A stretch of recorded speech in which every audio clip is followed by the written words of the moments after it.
Now, Dr. Templeman, you were initially very skeptical about the mangosteen. What changed your mind? Well, I lived in the third world for a number of years, and I think my mind was open to the idea that there were botanical solutions to problems that perhaps, North American medicine didn't have. I had seen cures of cancer, for example, and diabetes that really were quite remarkable, but this was before I was a doctor. And so when I became a doctor, I think my mind closed a little bit as I went through medical school, and I was directed, like most allopathic physicians, to the idea of using drugs for everything. However, I learned about the limitations of drugs early on. And so when I saw what the mangosteen could do, I was curious but skeptical because it had so many applications. And I wondered, how, even with the variety of xanthones that are in there, how could it possibly affect so much in the human body? So I moved forward because I don't think that, the idea that it's too good to be true is a reason not to try it. And so I did move forward, and I must admit that my skepticism ebbed as I saw the results across the spectrum of health problems. And so I was convinced. In fact, I had a patient who came in to see me. I was practicing in southern Georgia. And this gentleman came in to see me, and he was in bad shape. He hadn't been able to speak properly for about 3 days. He'd had difficulty getting in fluids, and he hadn't been able to eat at all. And when I examined him and looked inside his mouth, it was so red that you would have believed that some caustic chemical had been in there, or a blowtorch.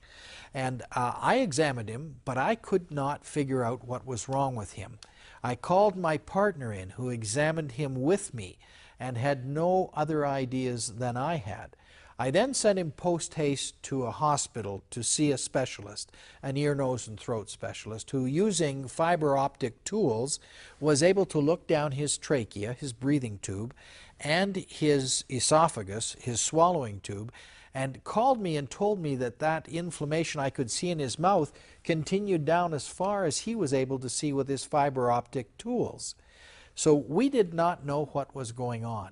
The doctor up there proposed a number of tests, and this fellow, Billy, refused the tests. He actually came back to my office, and I had had a chance to consult with the specialist. In fact, I'd even consulted over the phone with a second specialist. And we decided to treat him with prednisone, which is perhaps the strongest anti-inflammatory drug that doctors will normally use. And we gave him the prednisone. But after 3 days, he was actually worse. He would not come back into my office, but I did see him at the back of my clinic. And I told him at that time, when he refused to take any other medication, I said, Billy, I have an herbal preparation here. I called it jungle juice because I didn't know what it was at the time.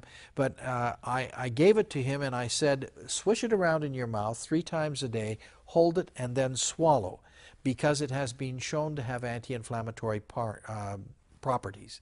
Now, I did not know what to expect, but in a couple of days I was really worried about Billy, and I called his family, and they said to me, oh, he's back at work. So I brought him back in, and when I examined him again and was able to look at his mouth, even though there had been some changes in his hands and in his feet, his mouth was completely clear. The inflammation that we had not been able to change using the most potent medication we had on hand was gone.